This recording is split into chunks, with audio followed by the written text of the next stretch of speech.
Tottenham player ratings then for that 3-0 win, comfortable win as well. West Ham at London Stadium, first there at that stadium in over 6 years since Jose Mourinho was in charge of the club. So let's get into player ratings. Start with the goalkeeper. Vicario, I'm going to give a 6. Didn't have too much to do.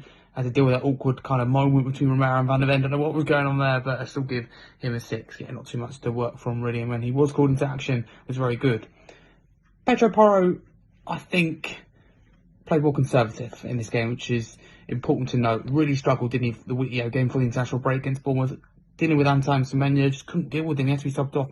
In the end, was very poor. So he looked more conservative, more defensively kind of disciplined and mindful, I suppose. So really impressed with him, so I'll give him a 7. We'll talk about being impressed with Romero. For me, I'm going to say it now, 10. Absolute 10 for him, and I'll explain why. Not only did he have a goal chalked off that was a goal, let's face it, it's not a foul, it's a 50-50. You know, if anything, it's a Tottenham free kick in my opinion, or a Tottenham penalty, I should say, in my opinion. You know, if there's any foul kind of in there, it would be a spot kick. If we went in anyway, the goal should have stood. Completely disagree. I think it's a real error by the on-field referee. I think the AR should intervene. In my opinion, it's a clear and obvious error. But either way, I think Romero was excellent. That physical presence from a set piece, very calm. His passing was just unreal in this game. We know what he's capable of on the ball, but this game really showed that. So an absolute 10 for me. Mickey Van der Ven, I'll give a 9. Thought it was very good.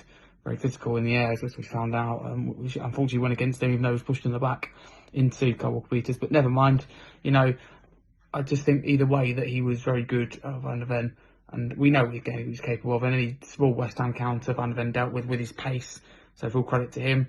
Jed Spence, I give an 8. I think he's been very good. We know how good he is 1v1. No one's getting the better of him. Solid performance from him again. Paulinho, I think, is very important in that number 6 position, protecting the defence. I'll give him an 8. Very, very impressed. Bergwijn, I'll give a 10. I mean, the youngest Tottenham player, or second youngest Tottenham player, I think, to score in the Premier League behind Dele Alli by just a few days. Either way, to score his first Tottenham Premier League goal is fantastic. Really happy with him. Goal and assist as well. Just incredible player with such a high ceiling, and what performance from him. Sarr, I'll give an 8. I mean, what season he's having. He's kept that up. Engine room in that midfield. I think we'll go into any top 6 team, at the moment. I wouldn't have been saying that at the start of the season. Kudos, lovely showboating at the end. It was a shame we couldn't get that goal. Would have been the cherry on top, the icing on the cake, as they say. But I'll give him an 8. Tell 5, not his gay. You can tell he's not a number 9. You can really, for me, evidently tell that, which is a real shame. You know, he looked a bit lost at times, especially in that first half. Simmons, I give a 7. First game's going to get better. He's had a couple of moments, did get an assist. I think he's got a lot more to give still. Substitutes always hard to tell. Richarlison, I'll give a 7. Looked good when he come on. Same with the dog, he's 6. I'll go in Danso, non-applicable. Johnson, non-applicable. And Odegaard, non-applicable. Those are my Tottenham player ratings for the West Ham win. Let me know what you change in the comments below. Hope you enjoyed this video.